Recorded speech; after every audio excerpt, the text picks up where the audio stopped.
Om Namo Bhagavate Vasudevaya.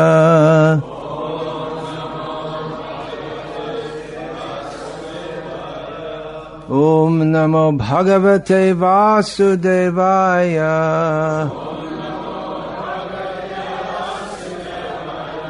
Om Namo Bhagavate Vasudevaya.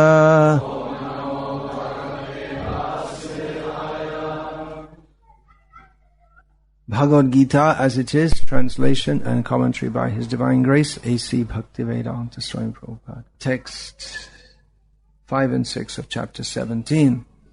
These two verses are translated together by Srila Prabhupada.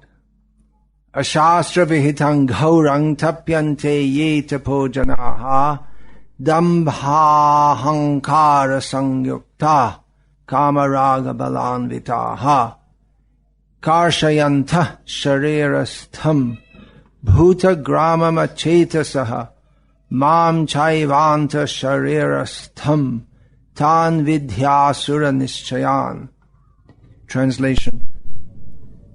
Those who undergo severe austerities and penances not recommended in the scriptures, performing them out of pride and egoism, who are impelled by lust and attachment, who are foolish, and who torture the material elements of the body as well as the supersoul dwelling within, are to be known as demons.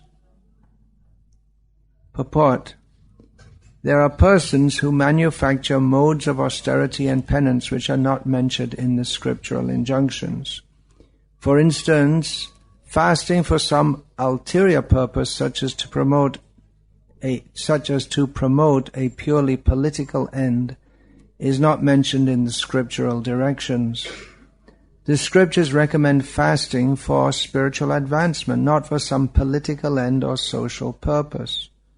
Persons who take to such austerities are, according to Bhagavad-gita, certainly demoniac. Their acts are against the scriptural injunctions and are not beneficial for the people in general. Actually, they act out of pride, false ego, lust, and attachment for material enjoyment.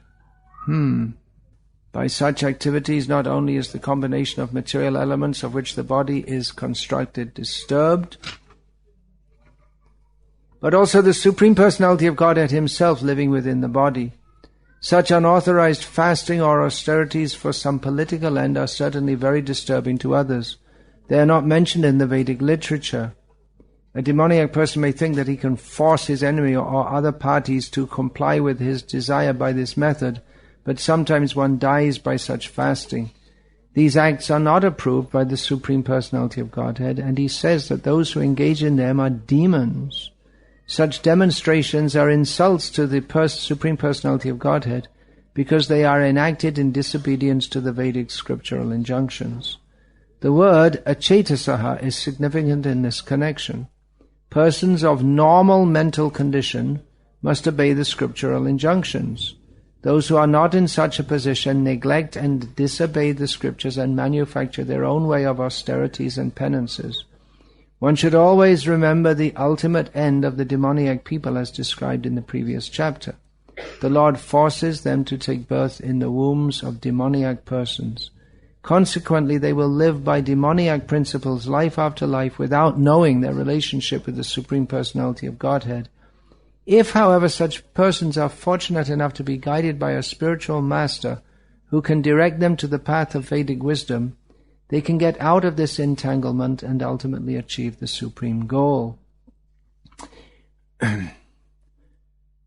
This chapter began with Arjuna asking Krishna about people who have faith and act according to that faith, and they perform religious activities, but not according to the scriptural injunctions, because the previous chapter, which mostly describes the behavior and attitude of demoniac people, ended with two verses in which Krishna emphasized the need to follow scriptural injunctions. Yashastra vidimudsrija vartate kamakarata nasasitim avapnoti nasukam naparam gatim.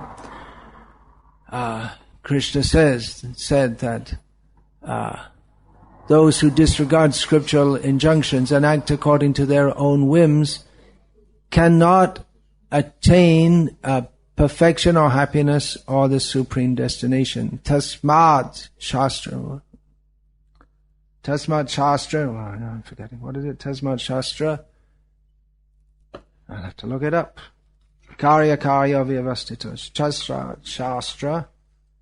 Shastram pramanam te karya vyavastito. Gyatva shastra vidhana. Tam karyam kartameharhasi. Krishna says, therefore, one should know what is in the scripture. It's the duty of every person to know what is in the scripture and to tasmat shastram pramanam and to act accordingly in this world. So then Arjuna asked, well, there are a lot of people who are religious, but they don't exactly follow the scriptures, or they have their own means and methodologies of being good, just like in the modern age, recently in the last few years, the doctrine of humanism has received a big boost from the preachings of the Richard Dawkins and company. You may not know. There are advantages to not knowing English.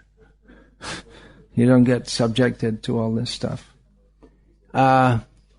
Who propound that, well, morality can be ascertained by humans. There's no need of any God or scripture. So Arjuna, he raised this doubt. Because there are many people who appear to be very religious. And Krishna himself, here in this verse, in his reply, alludes to those persons who perform severe austerities and may appear to be, to many people, to be highly spiritually advanced. They perform severe austerities. Recently, Kumbh Mela was held at Prayagraj, modernly known as Allahabad. Modern means for the last few hundred years. This all the paparazzi of the world, giving up all the kings and queens and film stars, went to photo the maybe more photogenic in some ways babas and sadhus of India, including the famous sitting on the bed of thorns type, the type who hold their hand in the air all the time so that it just withers away, becomes atrophied, and the ones with nails growing and growing and growing and growing. Of course, among the babas, who's got the longest hair, matted hair, that's a sign of prestige, and it's a pretty petty pleasure that you sit in a cave and every 12 years you come out and show to others how your hair has grown in the last 12 years. The prestige of having long hair. Everything comes from India. Hippie movement also started in India. So they're very austere, no doubt. But Krishna doesn't give credence to such austerities. Ashastra vihitam ghoram. Those which ghoram tapyante ye tapojanaha. Those who perform austerities, severe austerity. Ghora means severe or something horrible. It's intense and horrible. Just like it's often said, Ghora Kali Yuga. Intense and horrible. So, but it's not according to Shastra. So Krishna doesn't accept that this is something actually religious. He says just the opposite, and he is the measure of what is ultimately what is religious actually. I mean, we have our human perspective of what is religious, and we have bona fide religions according to what men think are bona fide religions.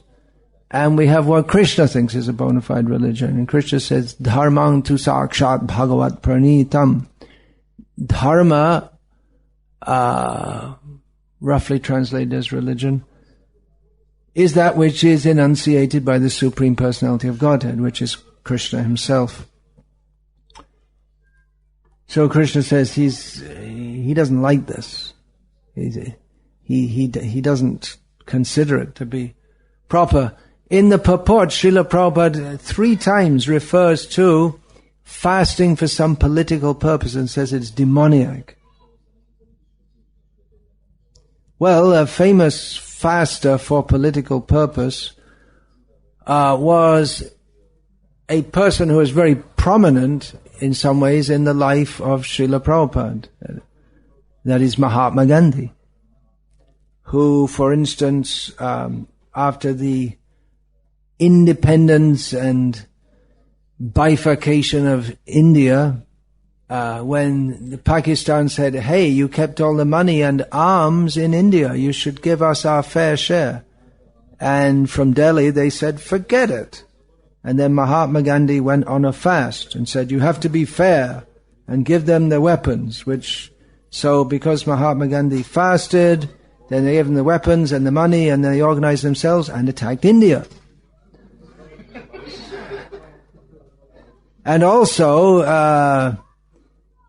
Mahatma Gandhi and others this is what you don't get in the book, because Prabhupada said you can say it, but you shouldn't put it in writing. Mahatma Gandhi and others had presented the struggle for Indian independence as a religious struggle, because people in India previously were not much politically conscious. That was the affair of the Kshatriyas. There are descriptions that the Kshatriyas they'd be fighting in one field and the farmer would be plowing in the next field, and he doesn't care who wins. It doesn't make any difference to him. Whoever's in charge, he just has to give them some amount of his produce. That's all. That's what Kshatriyas do. They fight. They do politics. It's up to them.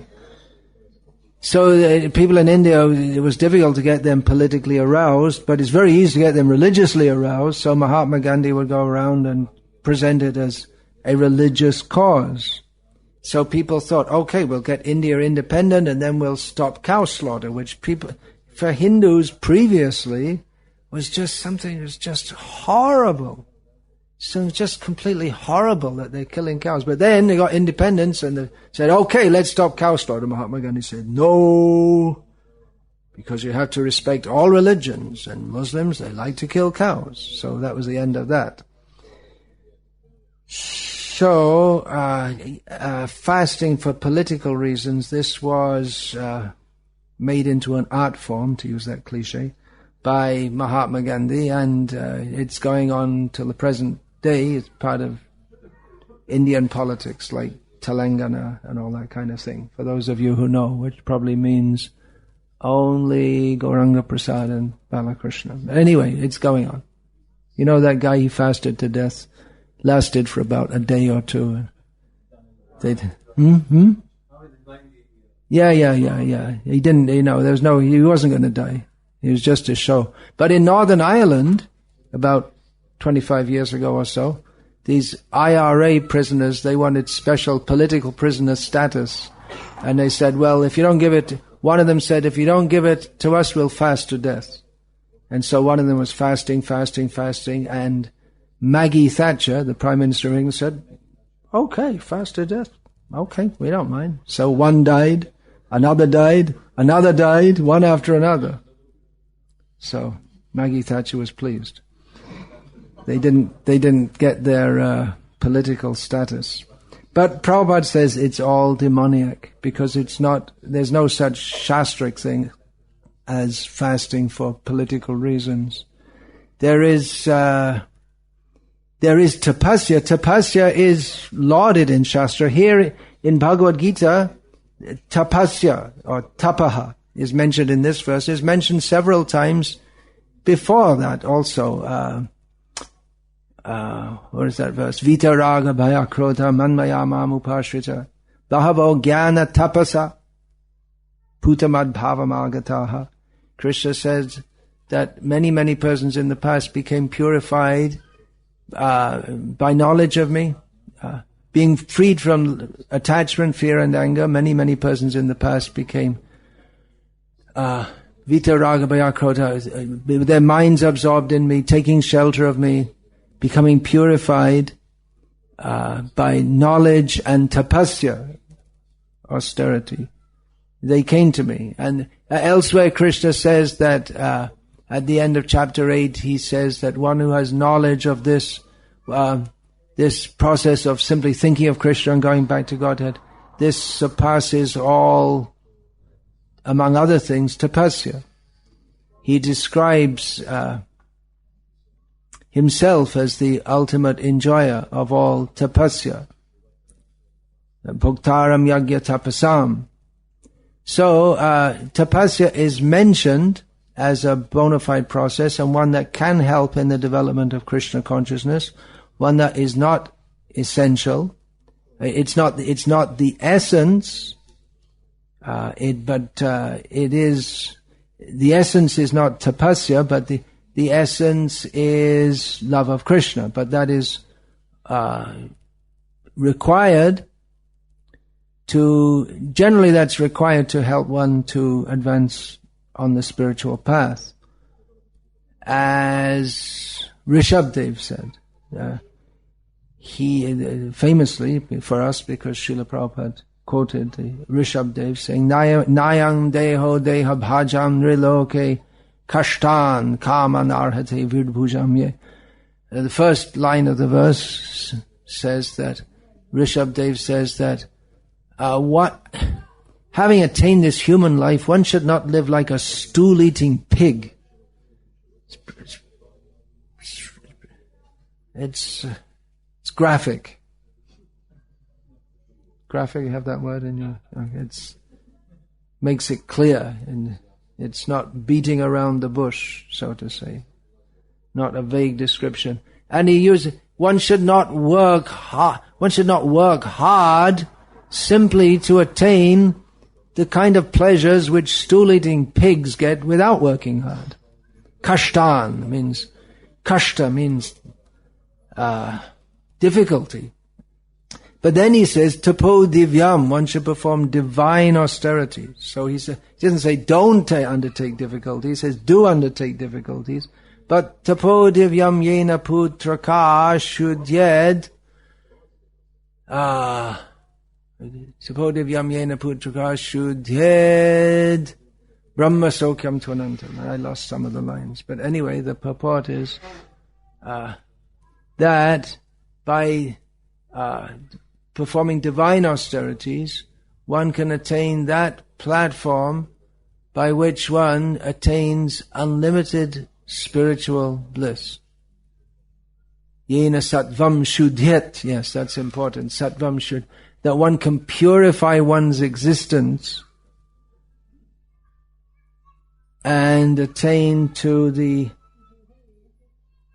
state of unlimited spiritual bliss. So, tapasya is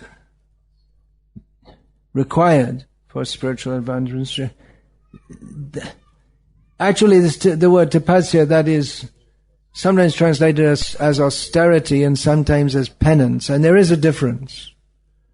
There is a penance is austerity, but austerity is not always penance. One may live in an austere condition, but not out of choice, because one is, by one's karmic fate, one is put in such a condition. But penance means to voluntarily accept difficulty for the sake of getting something better in future. So, everyone performs. The very nature of this world is that one has to perform some austerity, or one has to undergo some austerity. Not in the heavenly planet so much. There's not really much austerity there, but on most of this planet, with maybe the exception of Hawaii, as Srila Prabhupada said when he was there, that if there's any happiness on this earth, it's in Hawaii. I've never been there, but it's apparently a very gorgeous kind of place. Anyone been there? Less likely. Well, the climate's nice all the year round, food grows nice, and well, it would have been nicer before the American people decided that it would be better to be part of America. And and now also it's highly radioactive because of the Japanese atomic power plant bust, which it'll be. They don't tell everyone that, but there's radioactive waves going out there, on and on and on, and will do so for thousands of years. So you can have radioactive papayas from Hawaii. Everyone has to undergo some austerity, but penance means to voluntarily accept difficulty. But that may be, as Krishna says, let's get back. First of all, generally that is for some religious motive. Now, religious is not necessarily spiritual. You can perform penance for some religious motive, some material motive, which is at the same time somewhat pious.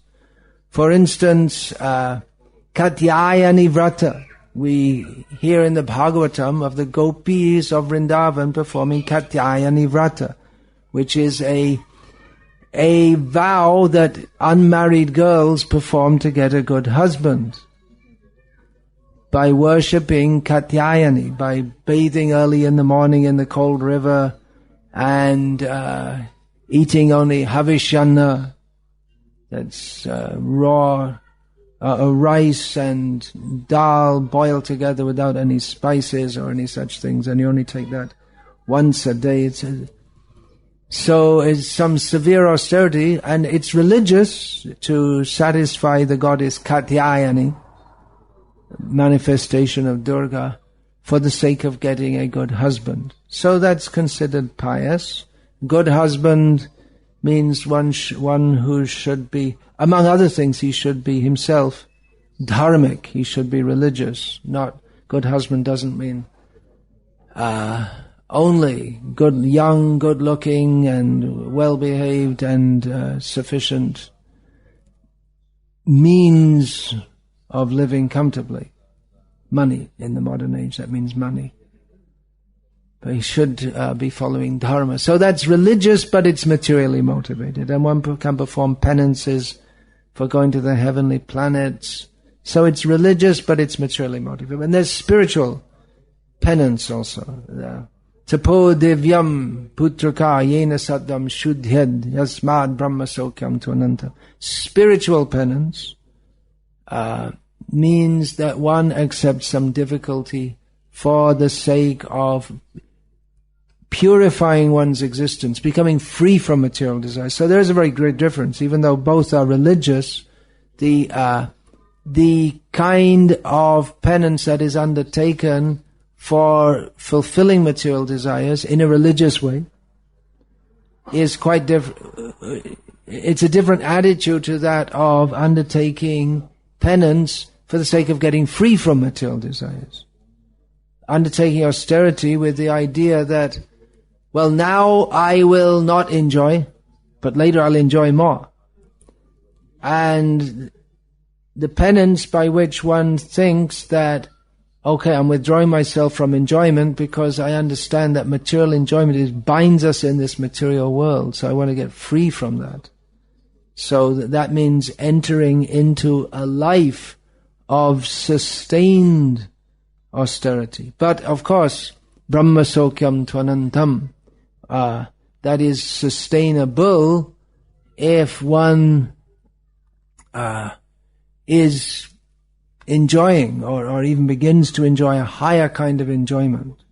One withdraws oneself from sense objects and sense enjoyment. And in these two verses here, Krishna refers to another kind of austerity in which one performs very severe austerities for the sake of some material aim, and not really propitiating any demigod or god. That means to satisfy for the sake of getting a boon, propitiating. But to just to, as if forcibly to get some power. A great example is Hiranyakashipu, who performed austerities, and by the power of his austerity he disturbed the universe, and then Brahma was as if obliged to offer him various boons, which he then used to torture the universe. Although later Nrsimhadev told Brahma, well, if that kind of thing ever happens again, don't give that kind of boon. Although exactly what Brahma should have done in that circumstance, well, I guess he should have asked Vishnu what to do, because it was a case of Brahma giving boons to Hiranyakashipu to stop the immediate disturbance that Hiranyakashipu was causing, but then Hiranyakashipu just caused similarly distressing disturbances, but just in a different way.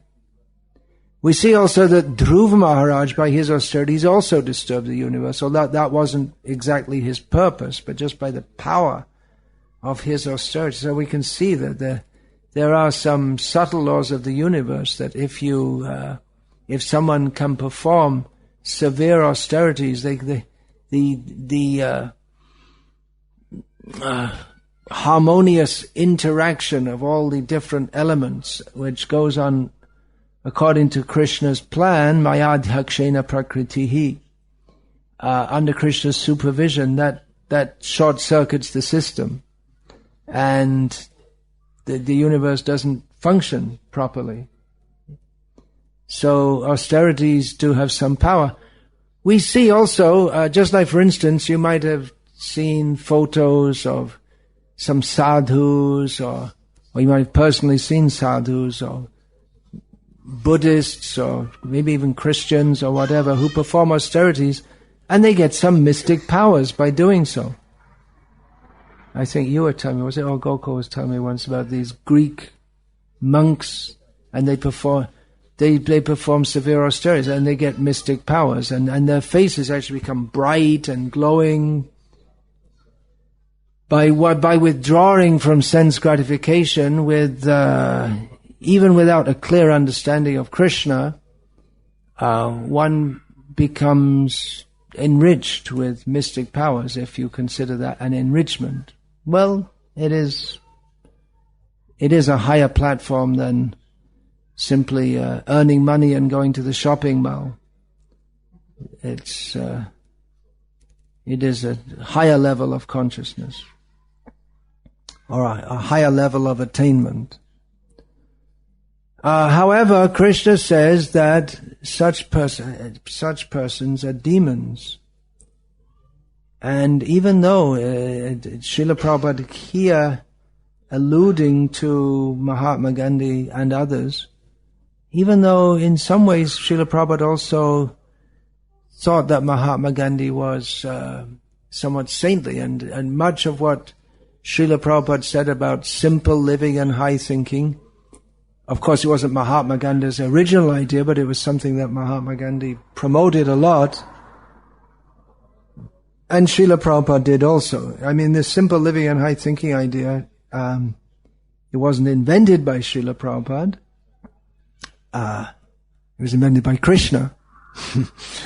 And various people throughout the ages, especially since the advent of the Industrial Revolution and the world colonization by European powers, have talked about going back to the land, and Srila Prabhupada also took that up with bringing it to perfection, that it's not simply simple living and a vague notion of high living, but high living means Krishna consciousness.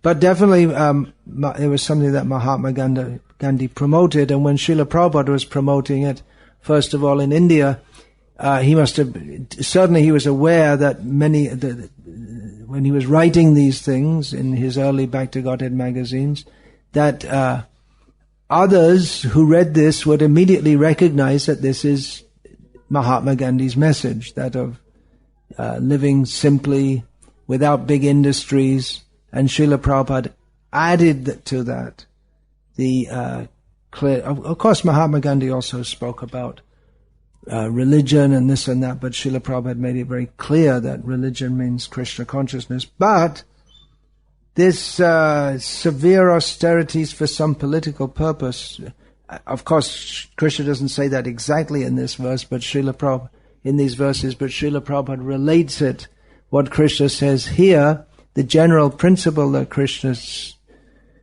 speaks in Bhagavad-gita, which spans all phases of existence in this material world, in all yugas, on all planets, and Srila Prabhupada brings it to the point of this world, this planet, in this modern era.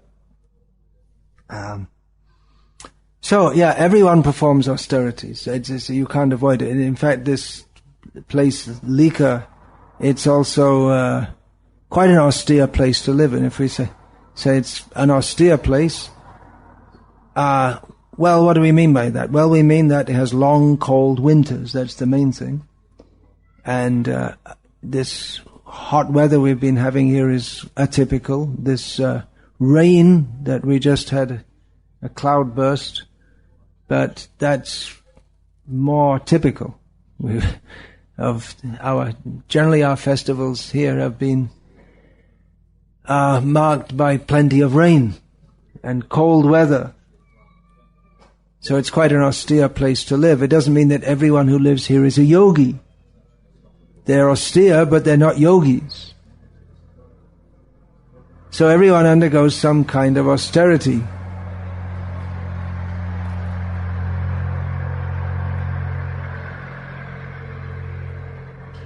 But penance means that deliberately undertaken difficulty in a sustained and regulated way with a vow for a particular purpose, religious or non-religious, and that which is not according to the scriptures and which is severe and which tortures the body, Krishna says that is demoniac.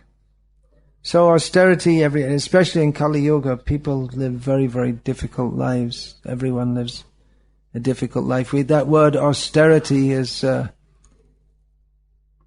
quite commonly seen in the news these days. Austerity measures, because the big rich people who are already so rich, they stole even more of the money of so the common people have to live more. Be careful what you say. I could vanish for saying this. Well, I'm not big enough to vanish, but if you get big enough and you say these things, you might do. But the people have to suffer, or so they have to pay trillions of dollars of debt, which some people by legal means stole. And so we hear that Obama says the Greeks should undertake more austerities. Austerity measures, that means less payouts to drug addicts and unmarried women. Unmarried women, they're not going to cut down on that. That would be political suicide. But in general, less for the people. More taxes with less benefits. So everyone, in Kali Yuga, just life in general is just so difficult for people to support their families. Srila Prabhupada said that he wrote that in Kali Yuga, to maintain a family is more difficult than maintaining a whole empire. It's what previously the kings, if you see in the Mahabharata, it's described the daily duties of a king. And, there's time for recreation, and then listening to accounts from the Puranas, and then practice, some some physical exercise and some time for practicing weapons. But people in the modern age, they don't have that much facility. They just working 10 hours, 12 hours, if they can get any work at all. So it's a great anxiety to maintain families and now people whose forefathers for untold generations have lived on the same land, the same people living on the same land, to take the same water out of the well, they have to pay. Now you have to pay for the well water, which is on your land. For instance, the governments, that's the advantage of being in the European Union. So they make life so difficult, so tough. I guess I should say at this point, it's a good point to say that many of you are offering dakshina or monetary and other offerings to myself. So I appreciate that you have to work very hard for that, and it's a sacrifice for all of you. And I promise I'll engage it all in Krishna's service so that it won't get misused. It is appreciated. I mean, I don't lavishly say thank you, but I do know that you're all struggling in various ways. So yes, it is appreciated. Very difficult life in Kali Yuga, very austere in many ways, but still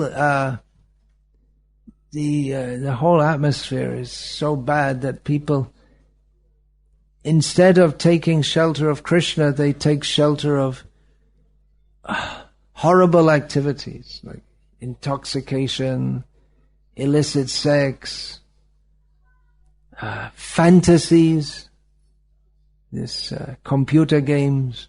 They can literally play at being God.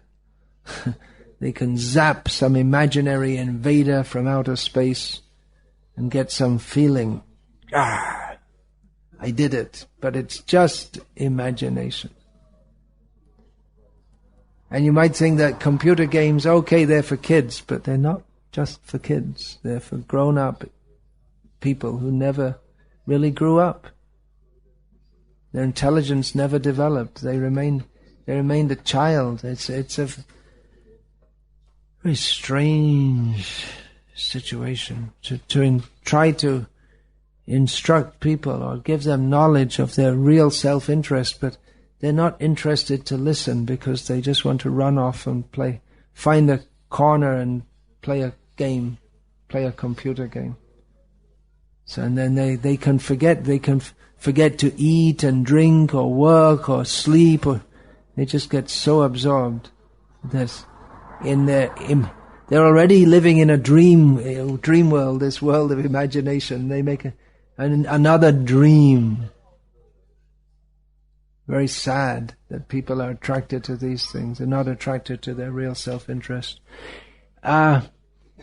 Actually, these verses, I was thinking of speaking on them recently when I was in Dubai, which is a part of the United Arab Emirates, which is a state which is it's predominantly Muslim, although probably in Dubai more Hindus live there now, but the official residents are almost all, if not all, Muslims. So I was there just at the beginning of Ramadan, in which there is the austerity of fasting without water from sunrise to sunset, which many Muslims even now follow. In Bosnia, any Bosnian devotee? Where's that? Revati? Many, they follow that, huh? They follow it. In some Muslim places they don't, but many do. And in the heat, it's very hot there. At that time of year when I was there, then every day the temperature will go 45 and above.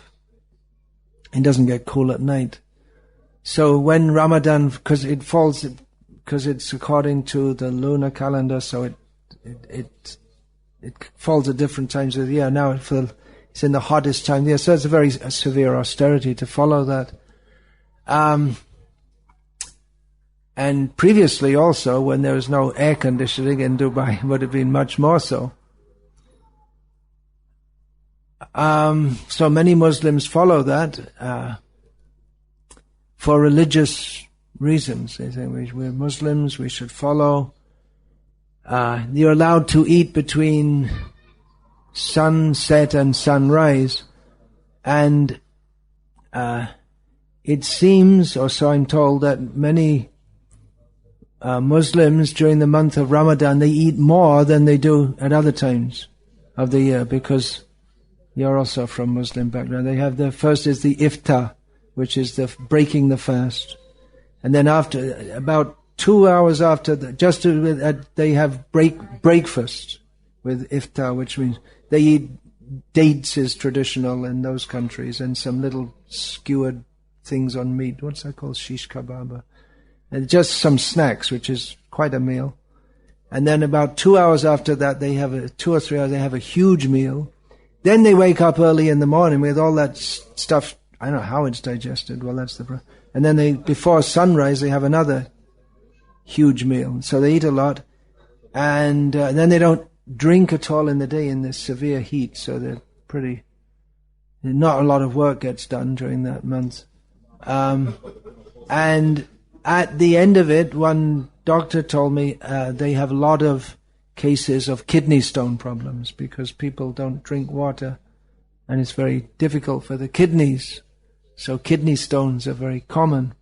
Now, the original purpose of this Ramadan, which is still followed by some or to some extent, is to do a lot of, not just fasting, but a lot of praying and contemplating and this and that. Although it has taken on a lot of social aspects, that people, an iftar, they call it an iftar party. People come together, and it's social. And Eid, which was just yesterday, they all come together and kill a lot of animals, and it's a family affair, like Christian Christmas. Something. I don't know if you Christians celebrate Christmas. It's a big event here, Christmas. Yeah, because in some countries it's not. In some Christian countries, it's not a big event. So it's, and I was also told that the richer Muslims, they go off to London during Ramadan, where no one cares whether they fast or not, and they come back for Eid.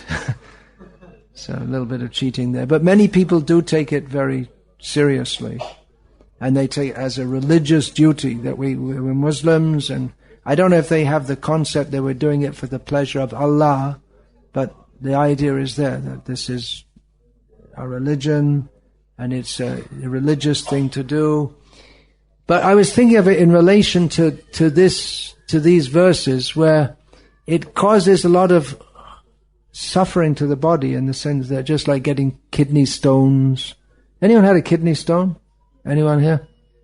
It's no fun, is it? I had one. It's extremely painful. Extremely painful. Sorry? More painful than a labor pain of a woman. There's a painometer. How can you measure? It's difficult to say. Well, definitely, it's kidneys. Okay, no male-female fighting here. There's no gender wars here. I mean, definitely a kidney stone's more painful than accidentally pricking your finger when you're sewing. You never did any sewing.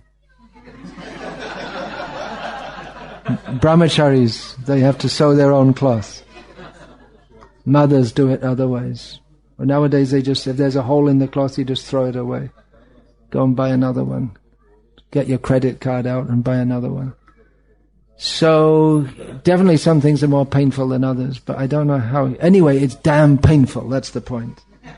So when many people get kidney stones, and then the original purpose becomes, it's religious, but it's mixed with some social things, and a lot of animals get killed. That's no fun. I remember traveling once in the daytime in Bangladesh on there are 2 Eids in the year, I can't remember. One of them, they slaughter cows in public. In public means they just tie up a cow and they don't think that's it. They think it's something religious, but it's very horrible to see the cow, and then as you're going along, I was going in a train once, long train journey in Bangladesh, and seeing anyway, enough said. So there's a religious motive, but there's no real knowledge of the personality of Godhead and what He wants. So, is that pleasing to Krishna? I can't see how that's pleasing to Krishna. Killing cows. So in one sense, we congratulate that's, there is a lot of propaganda against Islam from the Western press. I don't know if it comes over in Yugoslavia. Ex-Yugoslavia. I don't know why I said that. It's just, I know there are Croatians here and Bosnians and Serbians, and so, of course, we don't think like that, but is that anti-Islam propaganda? Is that strong? It's very strong in the English press of the world. Does that come? Doesn't come here. No.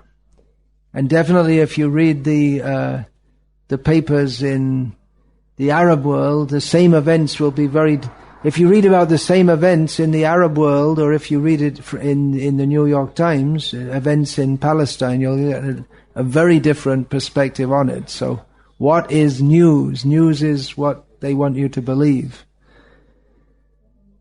So, there are definitely some laudable things. Muslims generally have very strong faith in God, and many of them still do 5 times a day prayers, and they have family values, and this Ramadan fasting is a severe austerity, but ultimately it may not be very pleasing to Krishna. Now, what about austerities in Krishna consciousness? There may be some severe austerity, or in the Vedic culture, there's Chaturmas. If one who follows Chaturmas, who can follow actually? Krishna Kirtan can follow. He was following for some time, every 2 days eating or something like that.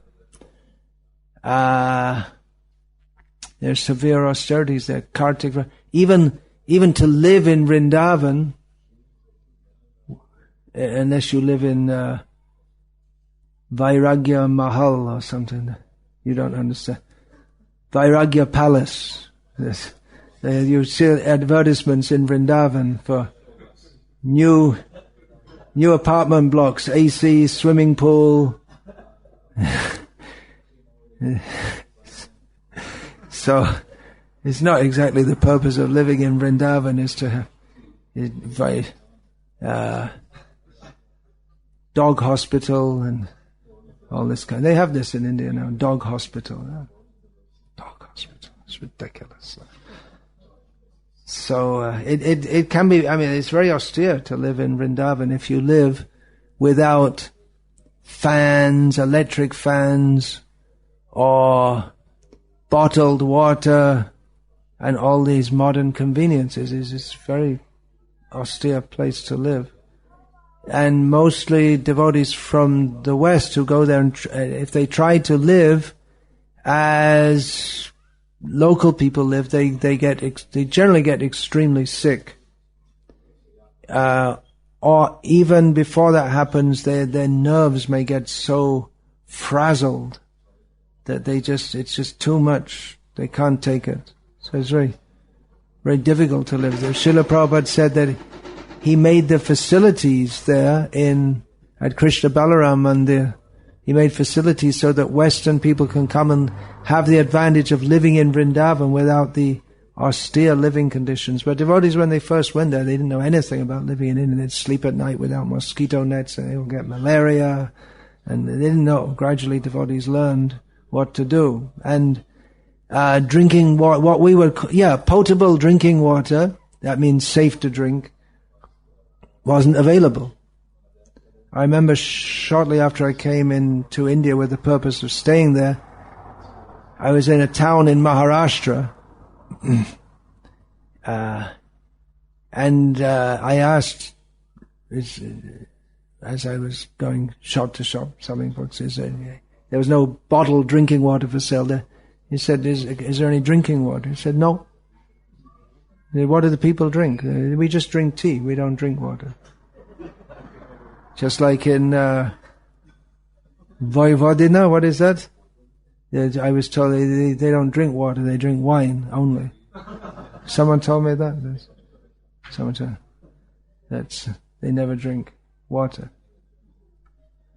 So what do? If you drink the water, you get sick, and if you don't drink the water, you die. And we don't drink tea. And how many limkas can you drink anyway? And that was the only alternative. But who wants to drink limkas? So, some natural austere living conditions. I mean, when we hear descriptions of India in previous times, we hear about the fabulously rich Rajas and Nawabs. They live in fabulously rich conditions. But many people lived in what we, living in the modern Western world, would consider to be very austere conditions. So that may be good for spiritual life for those who are used to it, but it may be very difficult for those who are not used to it.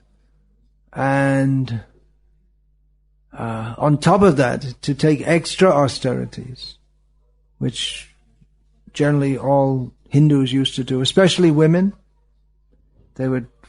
Women especially would fast one day a week, and there are different fasts they would do for protecting their husband, and you can't imagine nowadays that anyone would do like that. But that was a commonly done thing. So that's also shastrically prescribed, although it's materialistic. That's within Vedic culture. There are also many austerities.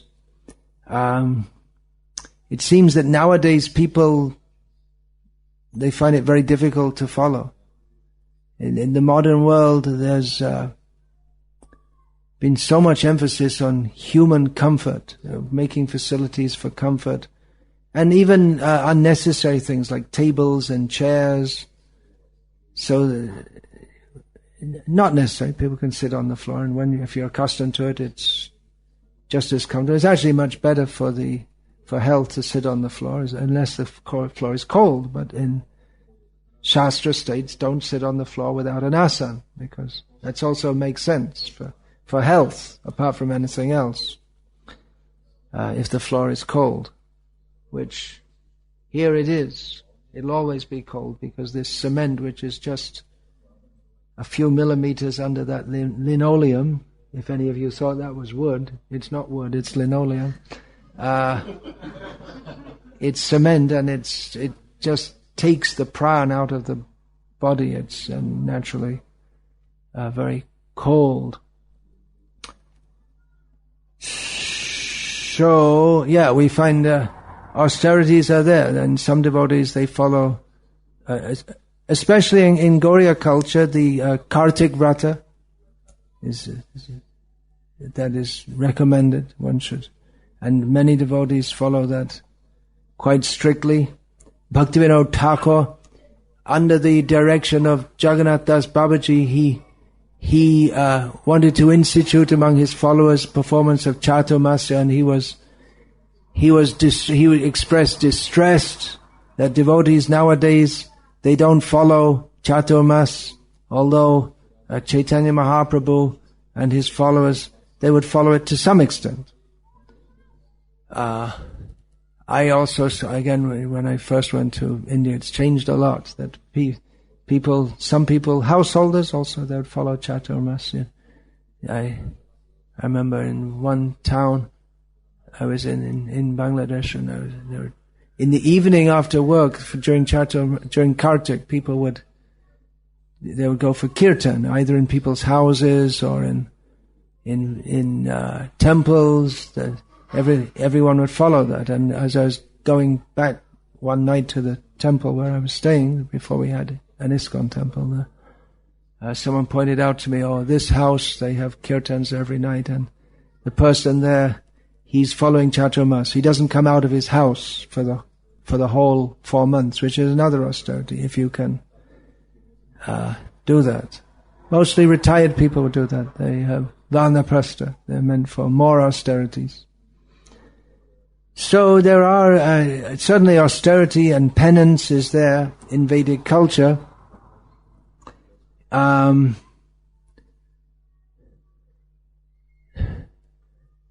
And for us, it may seem to be very austere, but it seems that in previous times, people, they were raised like that. And if you're raised like that from an early age, it seems to be quite easy to do. Not exactly easy, otherwise there wouldn't be any penance involved, but it's doable. Ekadashi fast means on Dashami, the day before Ekadashi, you take your last meal at midday, and then the next day Ekadashi you fast all day, and then you stay up all night, and then the next morning at the prescribed time you will break your fast. So actually the fast is more than one day. It's 2 nights and 1.5 days. And many people would do it without water, and they would go on with their activities, or whatever they're doing, working in the field or whatever. So most of us can't imagine doing such a thing. Often devotees try to do that, but then they just collapse, or they're so weak that their various services or their daily activities become impeded, or they have to plan to do less service than they'd ordinarily do. But the idea is that you don't do anything less. You shouldn't do anything less than you're doing, but you add more austerity. And it's not that you're supposed to sleep all the next day. No, just go on. So if people are trained from an early age, that's more possible to do. But it seems more and more difficult for people to do such things because bodily strength is decreasing day by day. Tataschanu dinam dharma satyam socham shamadaya akalena balinara jannang shantayo balang smriti. Gives you a break. In Kali Yuga, with every day, dharma is decreasing. Truthfulness is decreasing. Cleanliness is decreasing. Tolerance, that means tolerance here doesn't mean tolerance in the sense of, if someone calls you a bad name, you tolerate. That's part of tolerance, but another part of tolerance is tolerating extremes of heat and cold.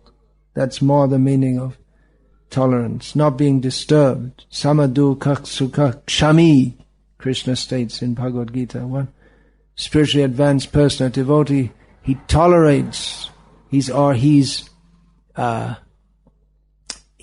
equipoised and undisturbed in distressful situations and pleasurables, bodily and mentally distressful and pleasurable situations.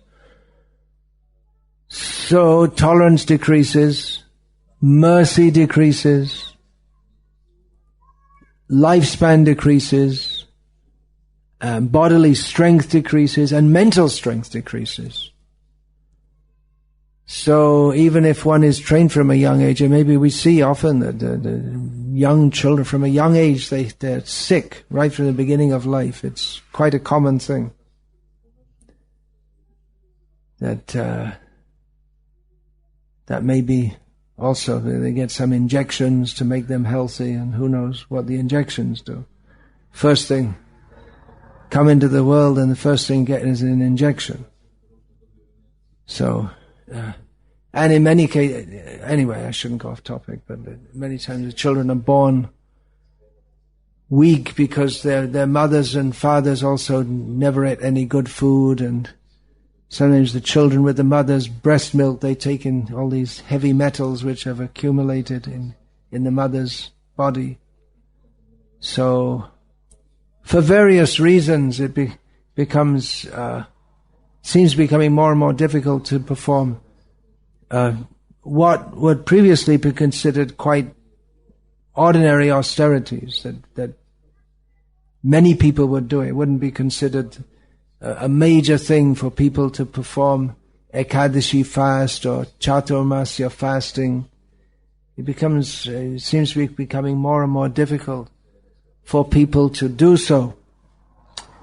What about Gaur Kishore Das Babaji Maharaj? It's described about him that, for instance, he is described as Sakshad Vairagya Murti. Namo Gaura Kishoraya Sakshad Vairagya Murte Vipralamba Rasambodhe Padambujayate Namaha. We offer respectful obeisances unto his lotus feet. He is the ocean of Vipralamba Ras, the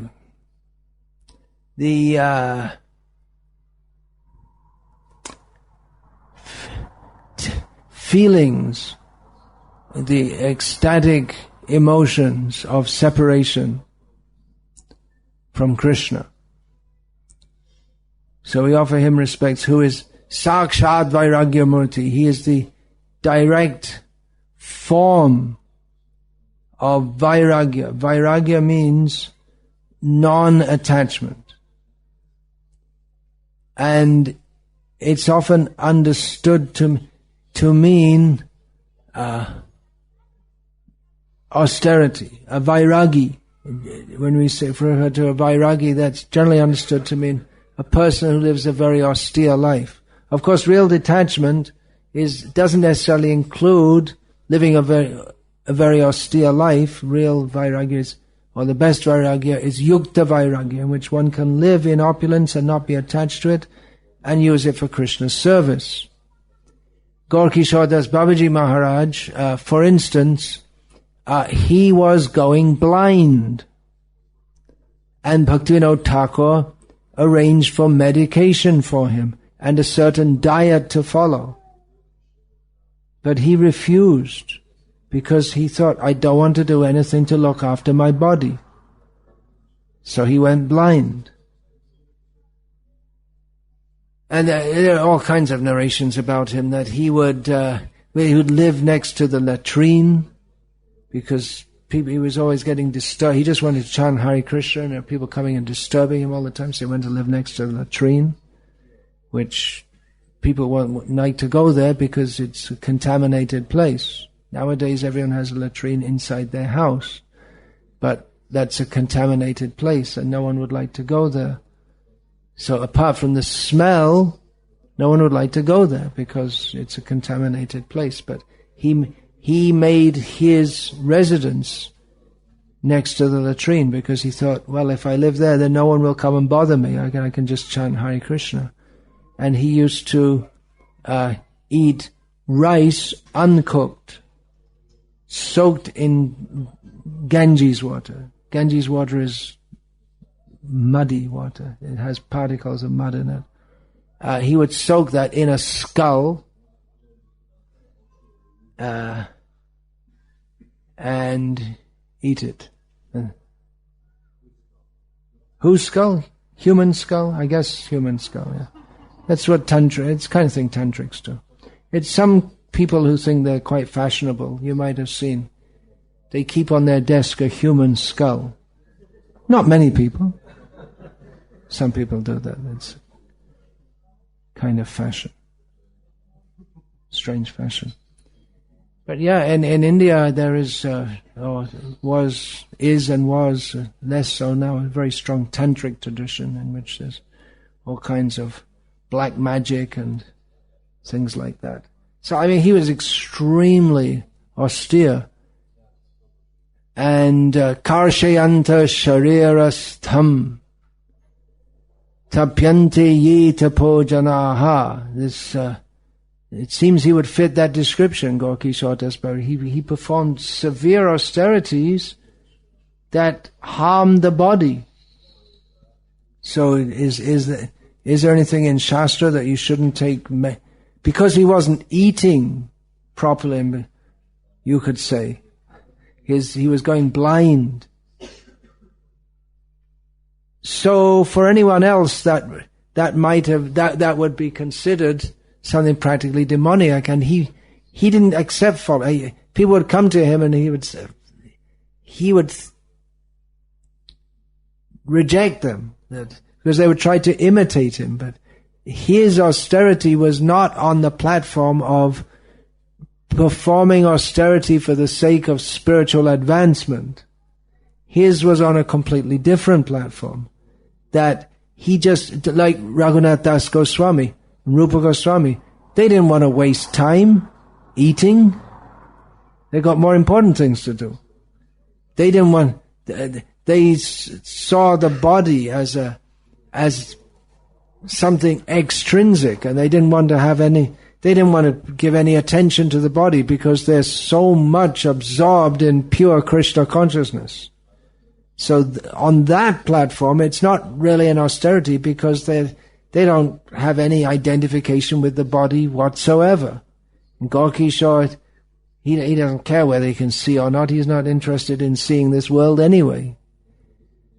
Of course, he was living first of all in Vrindavan Dham, then Navadvip Dham, but his vision of Vrindavan Dham and Navadvip Dham is not dependent on the optic nerves and some arrangement of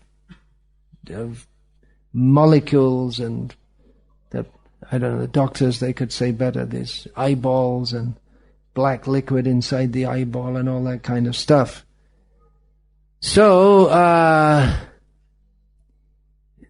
descriptions of greatly austere devotees, and there aren't many. I mean, Gaura-Kishora is unique, but it should be understood they're on a completely different platform. But people who try to imitate them, then they become dharma-dhvaji, those who make a show, waving the flag of dharma. But there's a kind of austerity that great devotees perform, but it's not us. It may be considered austerity. For someone else it would be austere, but for them it's not austere, because austerity means that you feel the pain, or you deliberately accept some pain. But Gaura-Kishora Das Bhabji, his purpose was not, he wasn't thinking, let me accept some pain so that I'll become spiritually advanced. But rather he was Vipralamba Rasambodhi. He was so much absorbed in Krishna consciousness that he had no contact with this world, and for him, whether he lived or died or ate or didn't eat or went blind or didn't go blind, it wasn't an issue for him at all. Of course, his disciple, Bhaktisiddhanta Saraswati Thakur, he appeared to be very different. And he made arrangements for the health of his devotees because he had a preaching mission to do. His preaching mission was to direct people toward the ideal of Gaura-Kishora Das Bhabji. This is what is our ideal. Don't imitate it. Once Bhaktisiddhanta Saraswati Thakur was lecturing this in Navadvip, in the Matri Mandir. And he was lecturing on the 3 verses of Bhagavatam which describe the levels of the topmost devotee, the middle devotee, and the neophyte devotee. So first of all, he described the neophyte devotee. And when he spoke at length. And people listened because they didn't have to run off here and there, and they liked to listen. They didn't. They didn't have to rush off to work or to the gym or any such thing. They had time to listen. So he described at length the neophyte devotee, and then the medium level devotee, and then he said, and then to the topmost level devotee, he said, well, actually there's no need to describe that, because living here in Navadvip is the lotus feet of my Guru Pada Padma. Means my Guru is living here. Srila Gaur Kishore Das Babaji Maharaj. You just see him and then you'll understand what Uttamadhikari is. And then he described, this was many years later, he described that although I'd been sitting with looking in the same direction, all during this lecture for several hours, just at that time my head was impelled to turn, and I saw that my Guru, he'd been listening in the corner behind me, and when he heard himself being praised, he was just leaving. So that kind of austerity, it's not really an austerity. Dehosmriti nahi ja, sangsar bandhan kaha ja.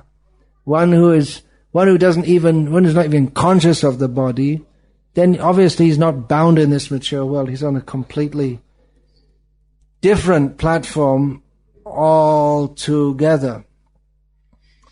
So, Srila Prabhupada, he often stressed on this, that austerity, we'd have to be, what are the four limbs, the four legs of religion? Truthfulness, cleanliness, mercy, and austerity. It's a very good platform. If you want to talk about interfaith and all this, anyone, I hope, should, if they at all consider themselves religious, would agree that religion means there should be cleanliness, truthfulness, mercy, and austerity. Maybe they won't all agree that there should be austerity. Maybe not nowadays. Austerity is not a well-known word. That word you use in your language, ascesis, is it? Something like that? Struggle. No, it's in... yeah, well that word used to be in English, but now it's an archaic word. So you could understand. And also words like fornication, adultery, sin, they'll all be archaic in course of time. Fornication means sex with outside marriage, as does yeah, all kinds of sex outside marriage. And adultery means sex among married couples who are not married to each other. And sin. So, I think you all know what that means. But these words will all gradually go. People won't know what they mean at all. And I see that in modern India, actually. People, they don't have any idea what the idea of pap, sin. Mayavadis, they do as you like, whatever you do. It's all divine. You are divine. You are a divine being. Which is true, but we're not in divine consciousness.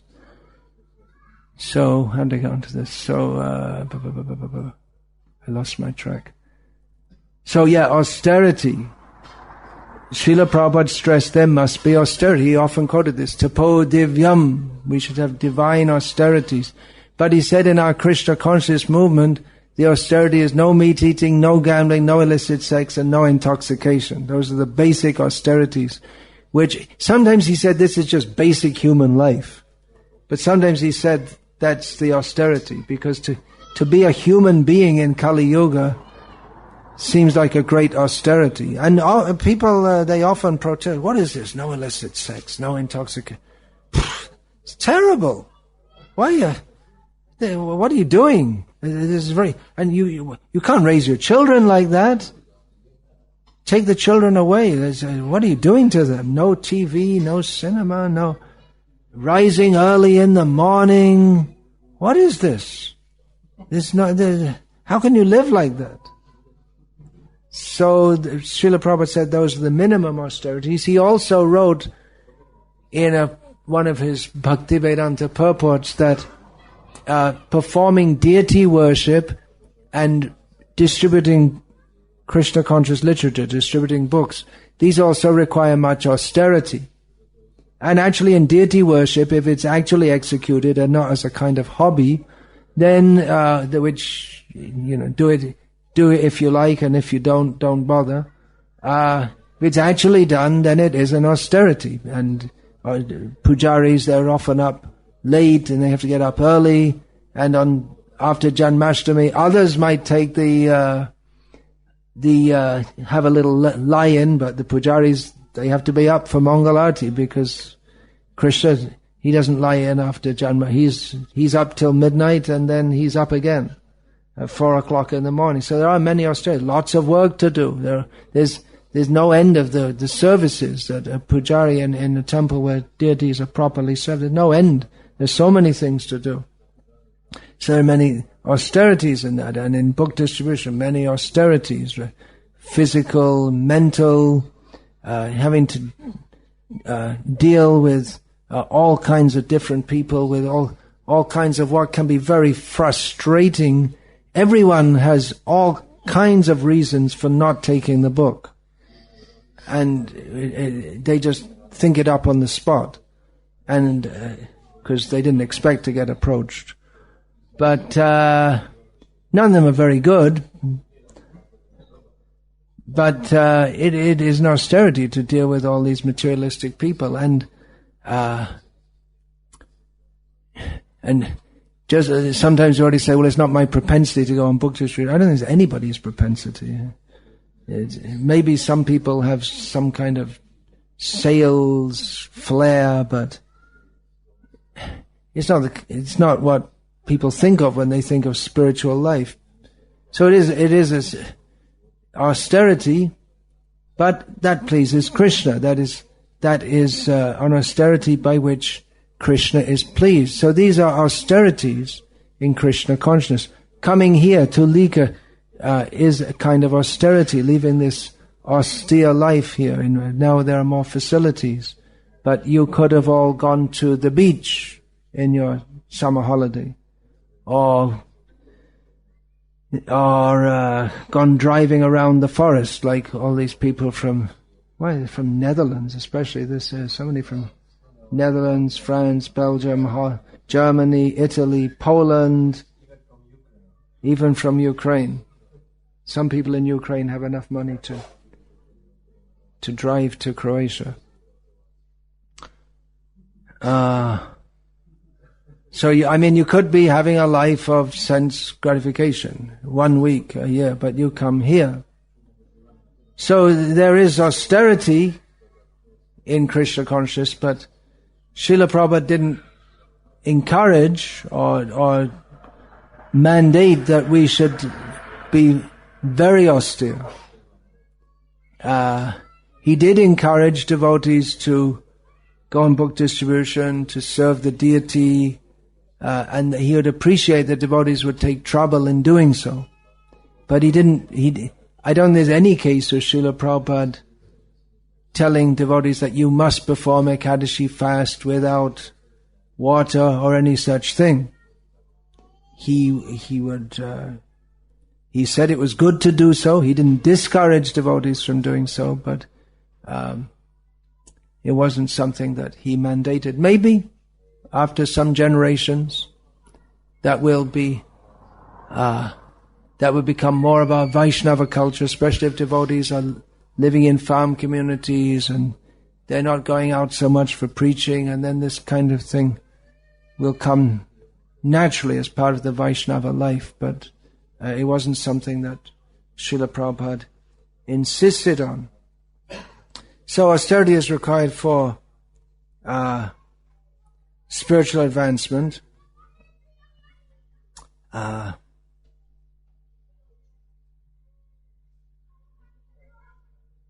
But unnecessary austerity, which is very harmful to the body,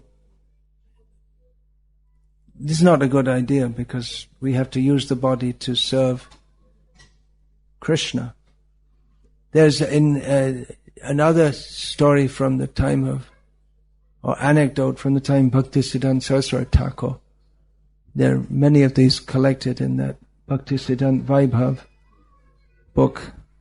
That after one festival at the Gauriya Math, then one devotee, he didn't rise in the morning, and which was unusual, because you're supposed to rise early in the morning. He said to the devotee who was sleeping next to him that I woke up several times in the night. I'm feeling very weak and sick.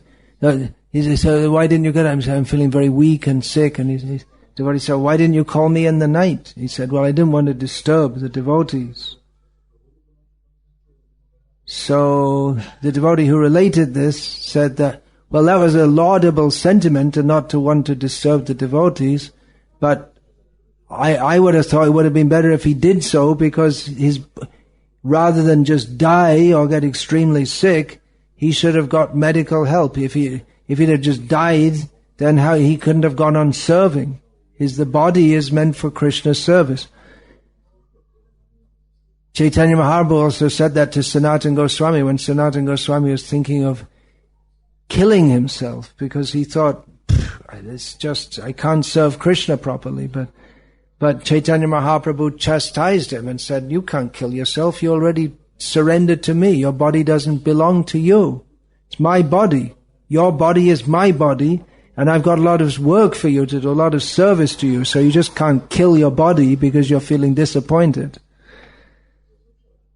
So, with that consideration, devotees should look after their body for the sake of serving Krishna.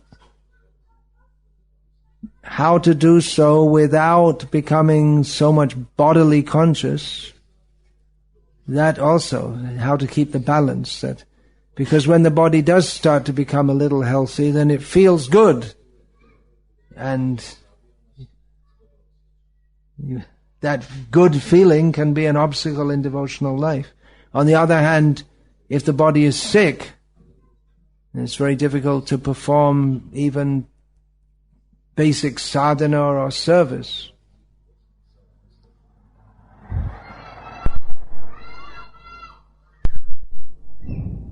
Anyway, there are a few thoughts about austerities. Any questions about this? Yeah, you always have a question. That's good. The mind is alive. By the way, I guess I didn't do any promos for my books this time, but I have written several books which are available here. The latest one is on speaking strongly in Srila Prabhupada's service, and you can read it, but you have to buy it first. That's the whole idea. Please have a look at these books. Some are available in Croatian also. We're presuming that you're all regularly reading Prabhupada's books. Are you all regularly reading Srila Prabhupada's books? Maybe not. You are? You're putting a hand? You're reading? I saw a hand went up. That's good.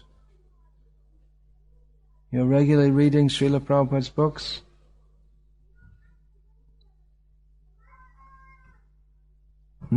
Okay, there's a question. Srila Prabhupada je rekao, ako bi neko od mojih bhakta postao moćan kao Dhruva Maharaj, mogao bi da me odvede na Vaikuntu. Srila Prabhupada said, if one of my disciples became as powerful as Dhruva Maharaj, then he could carry me back to Godhead. What does that mean? On mislim da piše da mogao bi da Do you all remember reading that? Srila Prabhupada wrote that?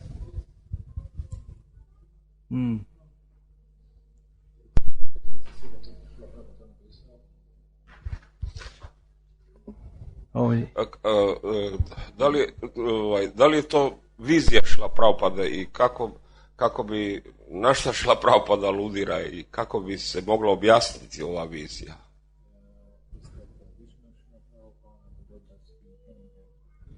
What does Srila Prabhupada mean by saying that? Well,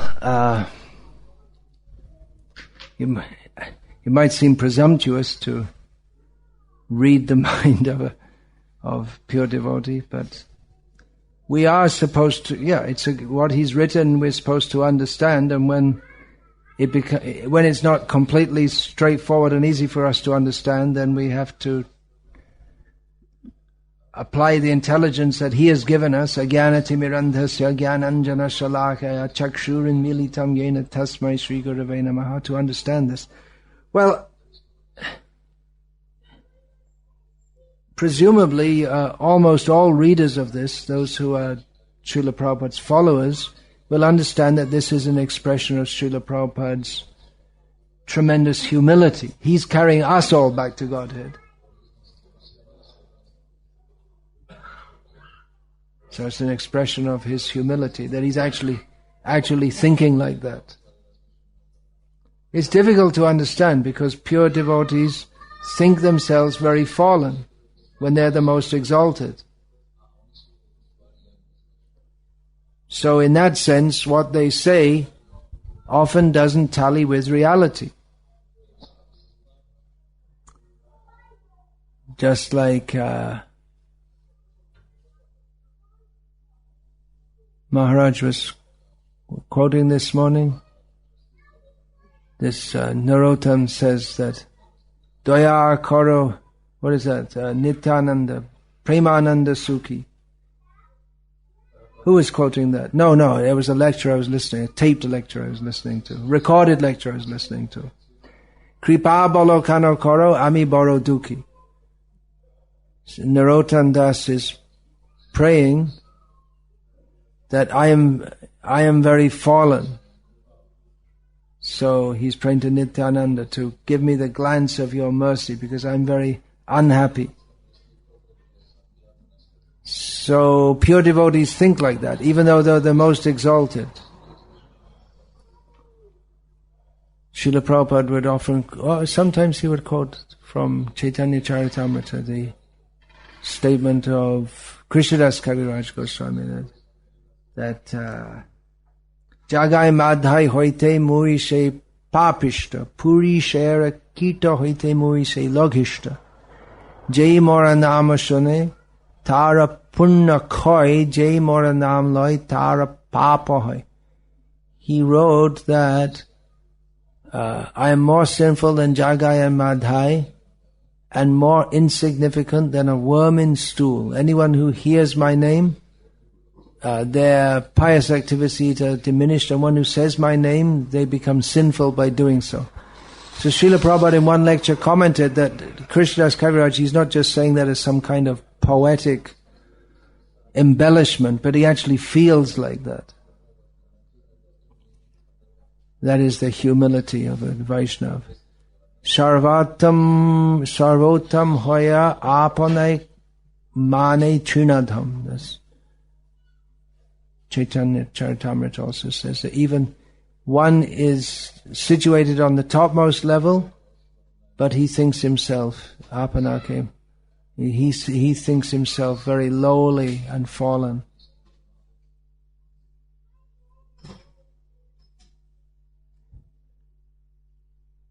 We have to become pure devotees to understand this.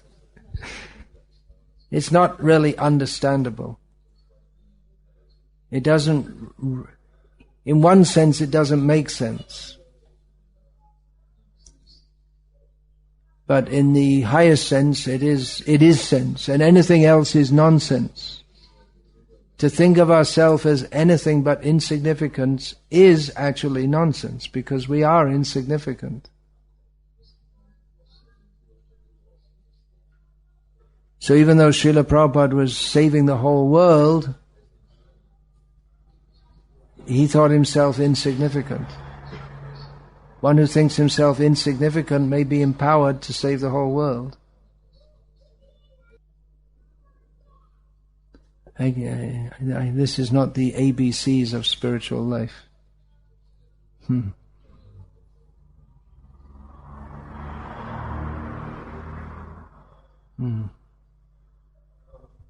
you spoke about austerities or extreme austerities, I remember Bilva Mangal. He took the Bilva Mangal Thakur took the needles from the eye of the hairpins that were holding the hair in place of the woman who he desired, and spoiled his eyes with that, so he couldn't see anymore. Yeah, that's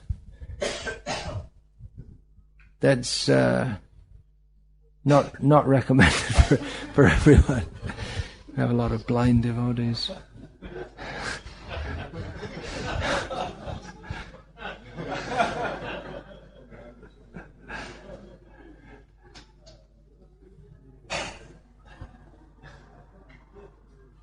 That is an example of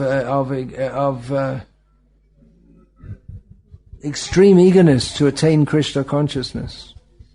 So that eagerness is good, but that shouldn't be imitated. Maybe in that time and that place and that culture, but in the modern age that wouldn't be good preaching. It wouldn't necessarily even be very good for our own bhajan to do so. But that shows his seriousness in wanting to attain Krishna.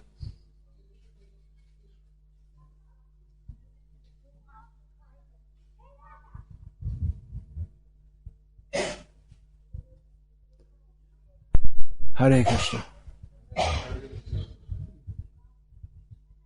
What kind of power does chanting the Hare Krishna mantra have without receiving it from a spiritual master? What kind of power does the Hare Krishna mantra have without receiving it from a spiritual master? The holy name is always fully powerful. But how much he reveals himself to us, that's up to him. Krishna is his name. So he gives a system how to approach him. That system includes, importantly,